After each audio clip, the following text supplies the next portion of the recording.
right, hey everybody, welcome to Portland, Oregon. Actually, we're in Newberg, Oregon, right outside of Portland. And we're here at Impact Performance Training, my buddy Dewey Nielsen's place. Been wanting to come out here for a while, so I'm pretty excited. We're gonna go inside right now and talk to Dewey, so come on. All right, so I'm inside here with Dewey Nielsen. Dewey, thanks for coming on today. Thanks for having me. All right, well, give us a tour of Impact. All right, welcome to Impact. Basically, you walk through the front door. This is our sign-in for members, existing members, or trial members. We'll head this way. Dude, they're signing in themselves? They're signing themselves in. Yeah, sometimes we'll sign them in if we're being nice that day. Here's a nice picture of myself and Jason C. Brown, the handsomest man in fitness. Restrooms here. And then in our office where we will then sign up people, or pro shop, we have shirts and gis for martial arts, things like that. We have all of our black belts from Impact Jiu-Jitsu here. Dude, what's going on here? Is this like your little... So these are cubbies where people can throw their shoes when they first come in, their keys, any of their personal belongings. Some other space for if guys are coming in to do a jiu-jitsu class, they can throw their gis up here. And then we have a little lounge area where some of the staff will have coffee, some caravan coffee in here, or kids can watch some movies and hang out here while either their older siblings are doing a jiu-jitsu or fitness class, or their parents are out here doing a fitness class. And then we'll come in. You got this in here too. Oh, we do. We have this is the best part of the gym. We have our own washer and dryer. That's pretty cool. This was the greatest expansion of my gym. I can do my laundry here, so I don't have to be at home as much. So basically doing your towels in there? Yeah, we do our towels. I literally do my laundry in there, but we do our towels, and that's about it. Towels and my laundry. We'll come in here after they put their stuff away, and we'll usually head over to the turf to do typically some soft tissue work.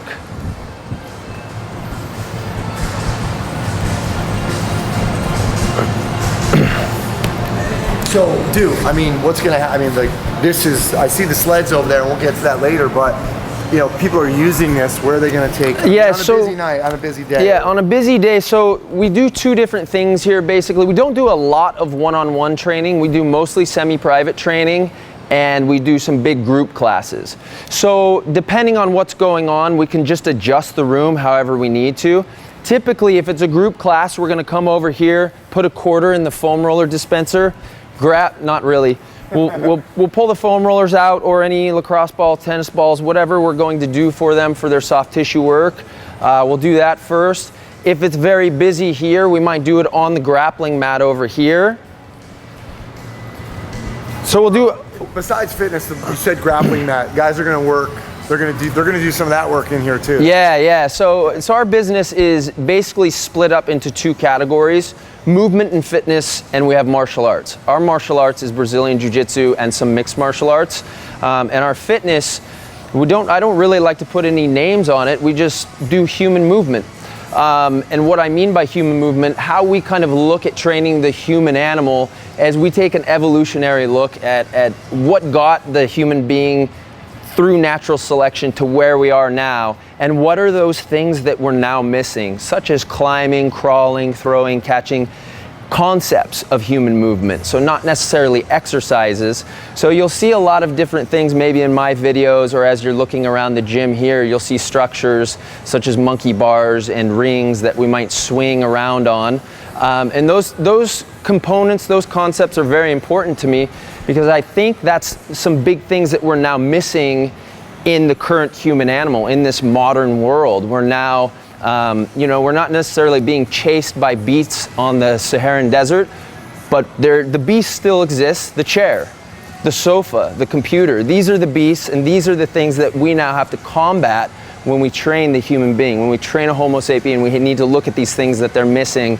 And I think that either from a movement and performance standpoint, and even definitely from a rehab standpoint, like if somebody's having an injury, we need to take a look back at why are they having these things. So we take a very evolutionary look at things. So really quick, because this is our first look at the gym, and the average person who might come in here, you know, they might be like, wow, well, where's the treadmills? Where's the squat racks? Have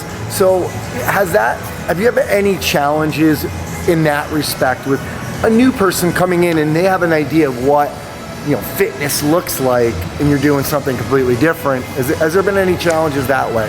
Maybe the challenges are there and I'm not aware of it because I'm just kind of locked in my own world, and I don't like to apologize for how we want to train somebody. So we absolutely don't compromise and try to satisfy anything that someone necessarily wants. Call that wrong or right, it's just the way that we do things. Yeah. So we bring somebody in first.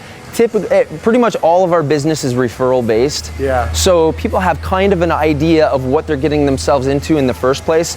They know they're not going to have machine-based training. They know that I'm not going to put them, you know, we're not going to do CrossFit, we're not going to do machine work. So they have kind of an idea when they come in. When they come in, we then assess their joint mobility, their joint range of motion, and their joint control of that range of motion.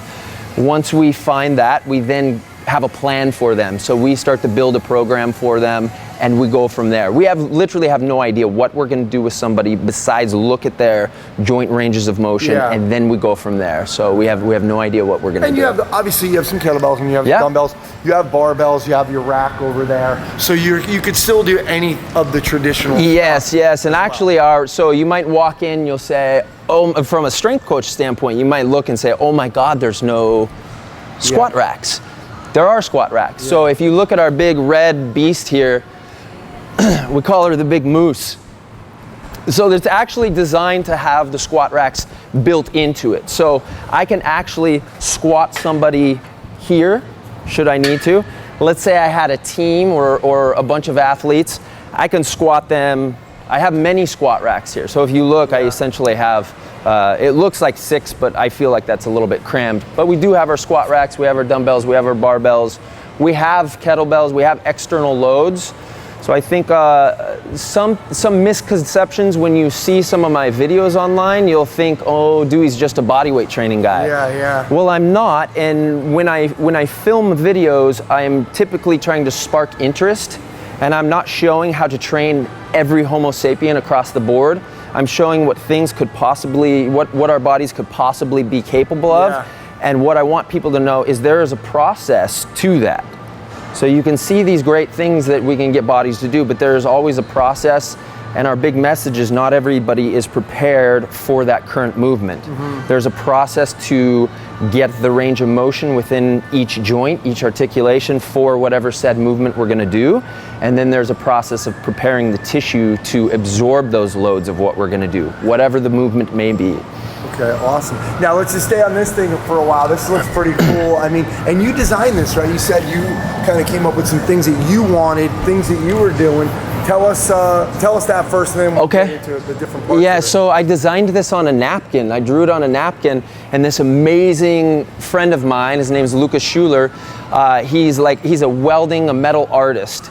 So I draw this very terrible sketch on a napkin at dinner, and he rolls in with this, better than I could have imagined. So some of the concepts here is, I wanted something to be able to deliver the concept of climbing, and I wanted it to, I didn't want to take up a lot of space of a footprint and only offer one thing to it. So you can see, we can squat in it, we can bench press in it, but we can also do the idea of climbing. Now these balls, man, you got big lats, you're strong. So the reason for these balls are, in climbing, grips can be broken down into different definitions, such as pinches, crimping, jugs, slopers. These are all names, and there's definitions for these grips. These are, in our mind, they replicate something which is called a sloper hold. So when you hit a sloper hold in rock climbing, it's typically this thing where you can't really grab anything, and it's kind of friction based, and you have to move kind of slow on it. You have to move absolutely perfect when you're doing it. So this replicates that. If we do something such as a pull-up is, I guess you could look at a pull-up as a climbing component, but it doesn't make you climb better. Where if you had somebody who could climb well, the pull-up could serve them well, but not vice versa. So So when we look at climbing, I want people to understand that the human being should be able to climb many things, and those are things that we've lost, and I'm not referring to just rocks. So I've known rock climbers who can't climb things. They can't climb around a rack or a building or a tree or a rope very well. The fundamental concepts are the same, but it is different. And that's what these are for too, I mean. Not necessarily, but I will. When we climb around these, it's game on. Anything is good. We can grab anything. So you can see we can ascend on the monkey bars. We can do all different things. We have sloper grips. We have some climbing holds that are thrown in here. We can do fundamental things such as foot pinching. So if I'm hanging here, I can work a very fundamental move of foot pinching. Incredibly tough when your feet are sweaty. What's up with this? And then we have just different things to grab. So we have some things that we'll do, such as static dynos. We'll do some bigger dynos where we're having to move the hands. Okay, so we can climb all around this rig and go anywhere we want to go. We first develop the fundamentals of climbing, and then we try to improvise and get crazy with our climbing and adapt to the situations. I'm not trying that until the camera's off. Cool. And so, and even this, the TRX, was specially built. Yeah, so. You know, I mean, most of them don't have these options, Yeah, right? So our friends at TRX, this was a Christmas present from Randy, the owner of TRX, a few years ago. And it's funny, I was telling him, I guess at a dinner one time, that I wanted some monkey bars, and he actually listened. He just like sent me this rack, and it's amazing. So he made these, he specially made these monkey bars inside here. So you'll notice the TRX racks in your gym don't have that. There's only two lucky individuals, myself and Jonathan Chainberg, who got that. So we can make like big obstacle courses in the facility, and we can have climbing dominant things, crawling, balancing on things, make it a lot of fun and get a lot of really good use out of it. Can you just show really quick, your brother was in here doing some brachiation. Can you just show like what that is and what you're Yeah, so brachiation, there's some confusion. I've been trying to get more things out on the internet talking about brachiation and hanging from things. And usually people are suggesting that hanging is brachiation. That's not really true. Brachiation is a form of human locomotion, and it is when we swing from arm to arm. This could be from vines like a Tarzan, it could be rings, but it could also be monkey bars. So we'll do, so if you look, this would be hanging. I'm just hanging here. But brachiation is when I start to travel, okay? Okay, so that's brachiation. And that's it. Very different forms of it. That's a linear brachiation. I can travel laterally across this. There's a lot of different forms of brachiating. All right, awesome. Now we're just gonna let's go head upstairs. Okay. You have another little part of the facility, so we'll check that out. Let's go check that out. Okay, we're upstairs in the Zen Den. The Zen Den. What's going on in this? We got to take our shoes off. You gotta take your shoes off in the Zen Den. This is barefoot zone here. So we started renting the space upstairs here to do a few things. We had 3 offices built up here. One for me just to get away, although I usually do my work. I just take my computer on the gym floor because it feels better. And then we have a potential massage therapy room that we're gonna be getting going.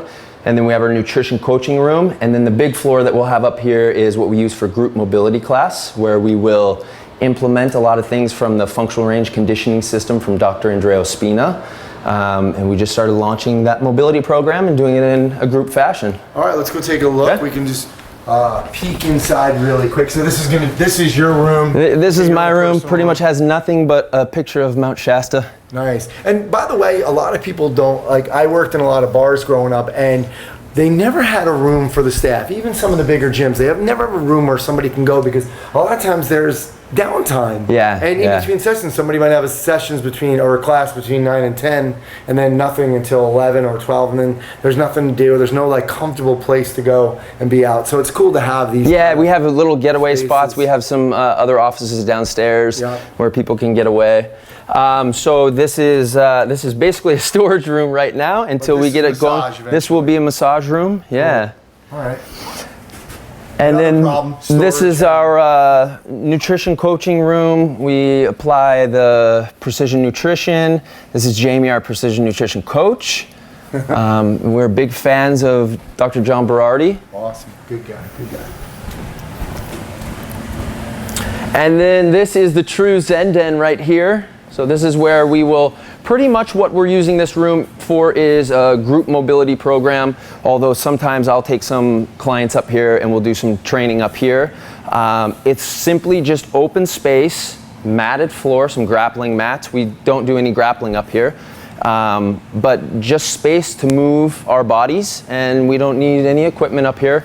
We're not doing any strength training necessarily. Nice. How many people can fit in here? We're doing about, for the classes, we're doing about 14 in a class. Yep. You know, we've had a few more than that, less than that, but 14 seems to be the sweet spot for us to move around, because in our system with the mobility, we'll start with some kind of gentle things, looking at some joint ranges of motion, preparing the body, and we'll progress all the way through until we're doing what's called isometric movement paths that we do in the functional range conditioning system. Yep. And that can sometimes take a little bit more space on the floor where we're flowing around just a little bit. Because I knew, you know, it wasn't just like So, you know, part of the class is pretty much in place, and then when we get to our isometric movement paths, where we can sometimes start to move around the room, so we don't want it to be too cluttered with people. Great. Real quick business question. You have a bathroom up here. Did you have to put the bathroom in? No, that was actually already in. Okay. Yeah, the bathroom was already in. All right, cool. So, yeah, we really scored this building. It's a beautiful industrial building that just kind of stumbled upon us through a client of mine. Yeah, speaking of which, just a couple business questions. I mean, this is, speaking of evolution, I mean, you've really kind of gone from place, you know, you expanded a few times. Yeah. Old space, then you came here. Yeah. How was that, and what was that process like? And was it harder because you had a different address? We're kind of in a residential, industrial area, so you can't really, it's not like people are walking by saying, what's Impact? So talk to us a little bit about that. So we started in, so the town that we're in here is Newberg, very small town. We started on kind of the main strip downtown Newberg about, I think, almost 9 years ago. Really my goal always was to have an industrial building. I didn't really need, our business it's not driven by location. Yeah. We're very niche-y, so I was never sold on having to be on like a main strip. And certainly after being in business for 3, 4, 5 years, you start to see a trend of how do we get our business, and we didn't get our business through external marketing, which we had tried. Yeah. We got it through it was referrals. Yeah. So we knew that, okay, we don't need to sink our money into this, and we don't need to be in this location. So we just kind of kept our eyes and ears open over time and tried to look for an industrial building like this, which never. Cheaper, right? I mean, it's really not. Okay. Yeah, because the facility's pretty big too. No, I mean, but still per square foot. Yeah, per square foot, it's just a little bit. It's not that big of a difference. It's not New York, so. Yeah, it's not New York prices at all. So you know, we're not a location-driven business, so we didn't need the location. So facility, we just started to look for a better facility. Now, when we were downtown, I think we expanded like 3 times. So we had to knock walls down. We had to rent spaces next door. Yeah. Really cool buildings. We were in really old school buildings. So it almost had like our first building had this brick wall, and it was kind of like this old school boxing Mike Tyson feel, and I really loved it. But you get a lot of headaches that come with that. We had leaky roofs. We had just problems with the facility. So it's really nice to have a brand new, beautiful facility with no problems, and we can make our program and our philosophy fit right into the building rather than having to work around like weird corners where you have to stuff things around corners. We just have so much open space, and we can do our thing. Yeah, and I'm sure when you got here, by the time you got here, from a logistics standpoint, because that's always a big thing. Coach Boyle always talks about a lot. I think for me, that's how I started to, if there was a mistake that I made in my facility, it was logistically, I didn't see people kind of crossing over, going into the locomotion in this area. Yeah. So obviously that's always a good thing. So was it helpful to kind of be able to like, okay, now we're going to be able to put the TRX here? Super helpful. Yeah, super helpful, because now what you're looking at is like if you can get an industrial building or a box or rectangle shape facility, you don't have corners to work around with your program, because there is a huge logistical thing to training mass groups. You know what I mean? It's different than if you're just doing one-on-one training. You can make anything work. But when you start to get big groups, it's nice to have not only your program have a logical flow to it, but your facility from when you walk into the door, where you put your stuff away, where you start to do your movement preparation, to where you start to do your big movement. Yeah. So it is nice to have those logistics fall into place and make everything run smoother. Last question. We're not going to get too deep into it or too personal. I know you had partners in the past, didn't really work out. What are some things that you would give people, you know, what advice would you give them in terms of if they're going to be in a partnership with some other people? Because not everybody can afford to do their own thing right away. They take in a partner. What would be some advice on picking partners or going into a partnership? You know, I've had great partners, but I think when you look at it, you just have to at first define with everybody in the room, all of the partners define what you want to do and where you want to go. I think that's probably just the only mistake that myself and maybe some of my partners have made. Setting up those roles, exactly. Exactly, but partnerships can be a great thing, and for some people they don't work out. But I've had nothing but great partners. Okay, so it wasn't like where the roles were, you know, you both were doing the same thing? Because sometimes, like for example, at Cressy or at Coach Boyle's, they have their partners, they do their thing. They do their marketing or some of the back end stuff. Eric does his thing. You know, Coach Boyle, same thing as Bob Hansen with him. They do different things. Was that maybe a little bit of a... I think that's the best thing to set up is you probably, if you're choosing partners, is to choose like, you know, someone who is good with people, who's a trainer, and then someone who is good on business end, or someone who's good with marketing to take care of those things. Much like if anyone's read the E-Myth, it's much like that, right? It's very good advice in that book. Awesome. Well, this has been great. Thanks so much for coming. It's been a long time. I've been wanting to do this for a long time. We're all the way across the other side of North America, so I was glad to make it finally happen. Thanks for coming on. Thank you. All right.